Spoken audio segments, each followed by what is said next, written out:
like, bro. She got a kid. Look at his back. Oh my god.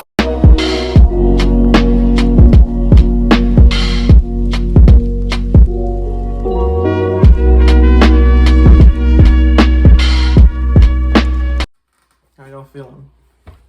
Yeah, what's up, y'all? Welcome back to another reaction. Yeah. Today we're reacting to what if Bardock turned Super Saiyan against Frieza. No. This is another reaction from Carthew's Dojo, man. His channel is fire. I like these little Yeah, his little character too when he be talking. Is really these cool. little scenarios he's making up. It's fire. And he got, I think for his character, he got his own little story for talking about like if he was in the DBZ universe. And I like the way he did it too. Like he set it up to where he was like in a different universe that's already in like the Dragon Ball Z multiverse and stuff. That's cool. So he could have did that. Right, he could have. But yeah, man, if y'all do any type of reactions, let us know if you want to see more anime type reactions down in the comments. We enjoy doing these. Put your favorite animes in the comments too while we're at it. You want to watch some compilations or some fight reactions. Yeah, all right, let's get right into this, man. Let's go. Frieza is exiting his spaceship.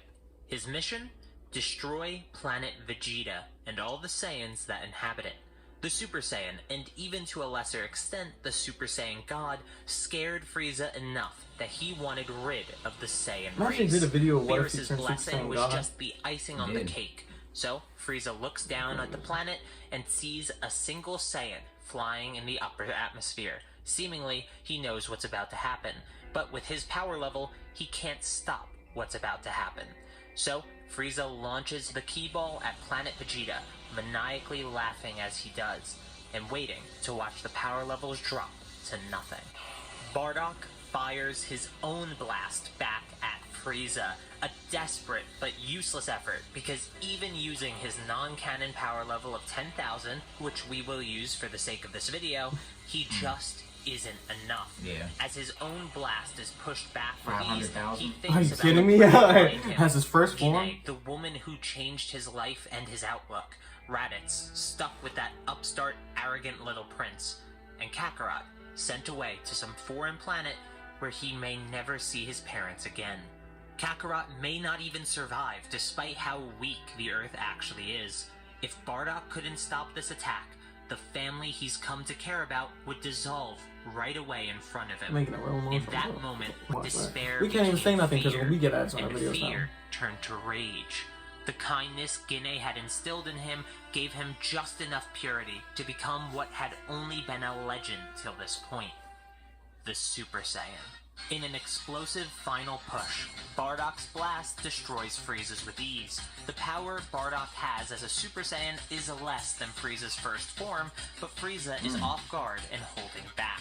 He hadn't expected a Super Saiyan to awaken in the final moments of planet Vegeta, so before Frieza can even release his full power, Bardock's blast continues after destroying the Death Ball and disintegrates Frieza before he knows what hit him. From here, Bardock uses his immense power to quickly dispose of the rest of Frieza's soldiers.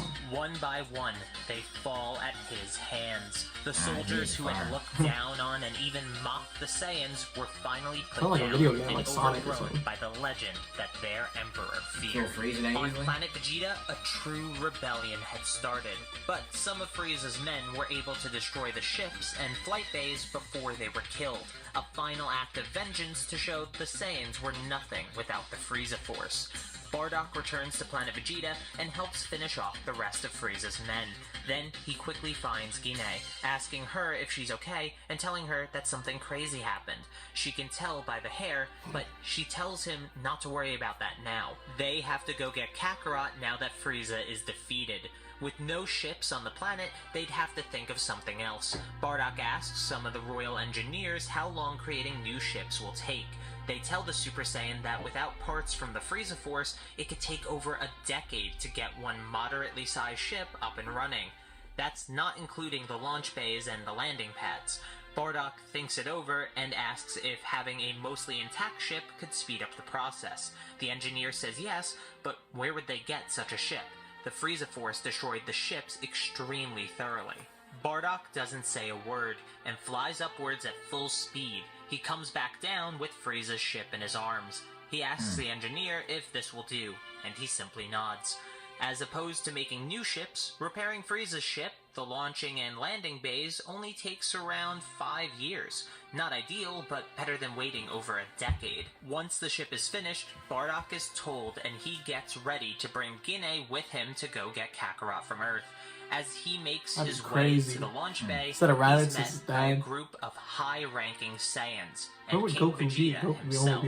King Vegeta tells Bardock that this ship will be used for colonization and resource gathering. So he would still be with Grandpa Gohan. And will be used for the betterment of their species, what if rather Bardock than a kills rescue Grandpa mission Gohan? for his son.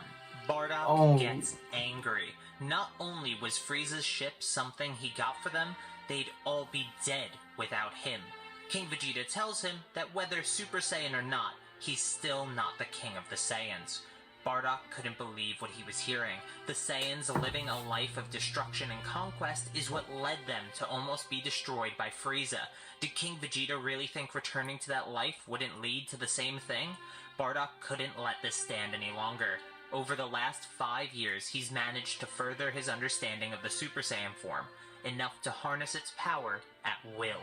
He walks towards King Vegeta, and as he does, he activates Super Saiyan.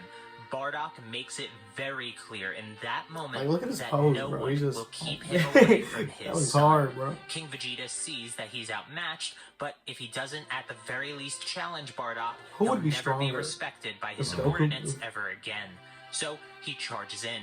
Bardock stands completely still, taking punch after punch without so much as twitching.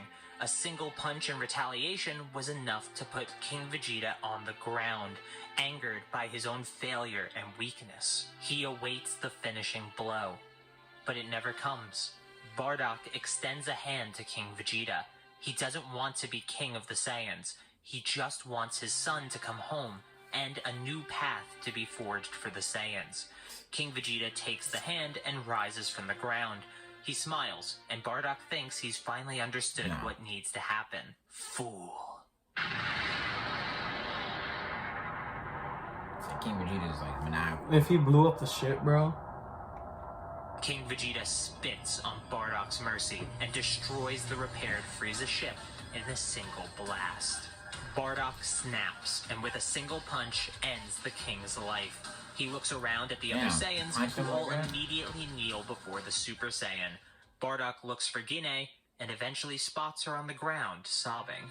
Without that ship, they won't be able to go get their son, and they need to wait at least 5 more years for a new ship to be finished.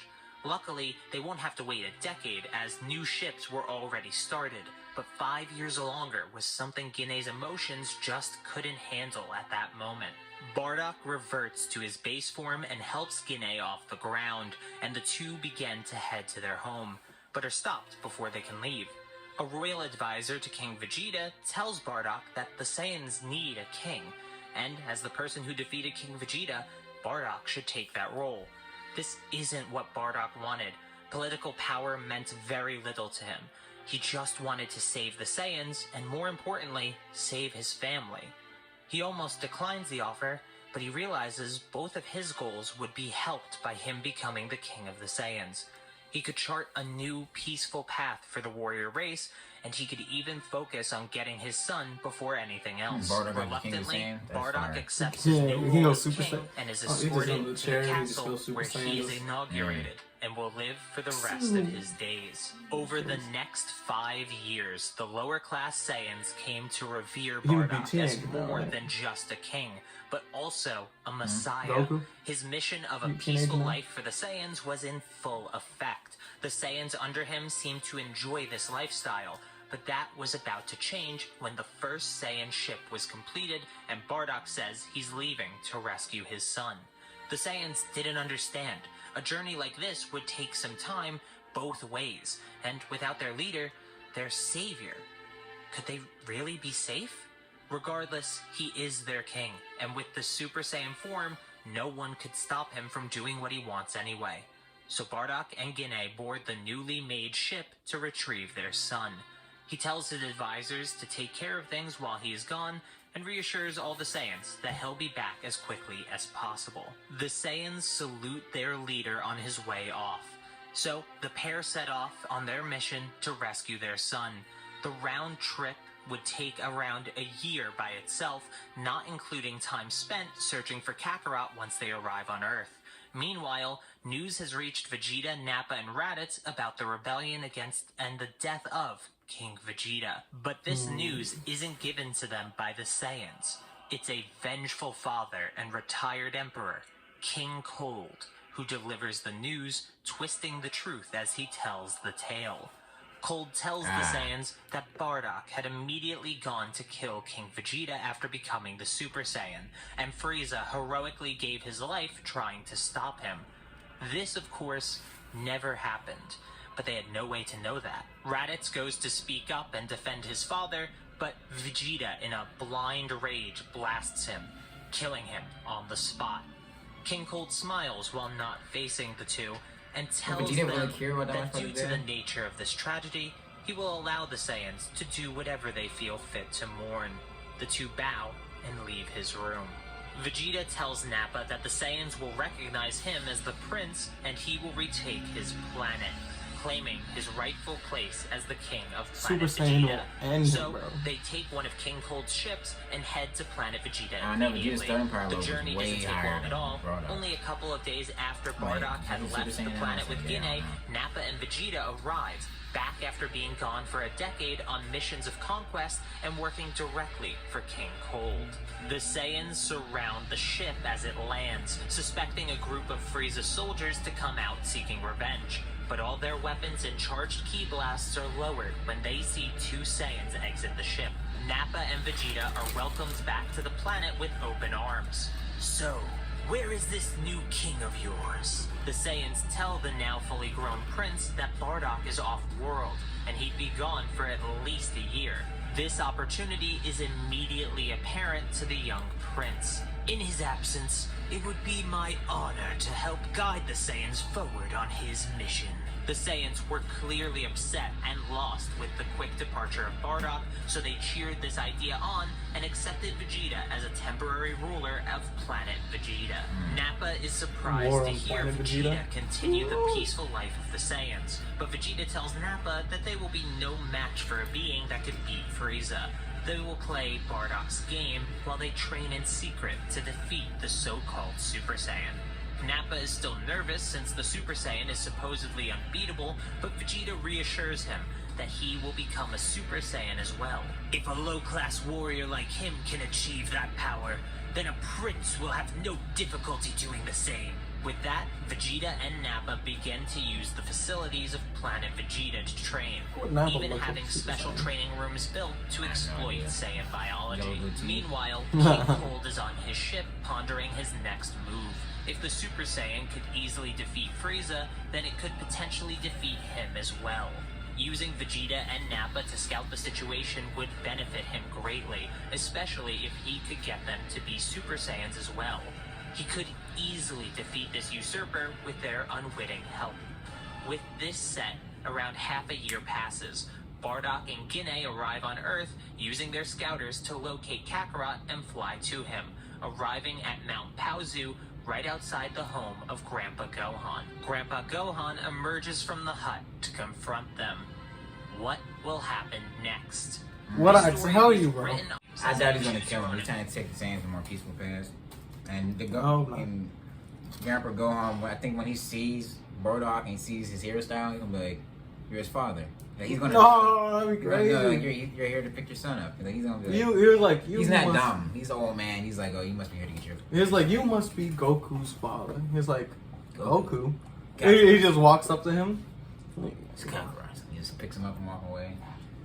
Oh, but I think he can't pick him up and walk away because Goku is like. How'd it work though? Would he still bumped his head? 5 years.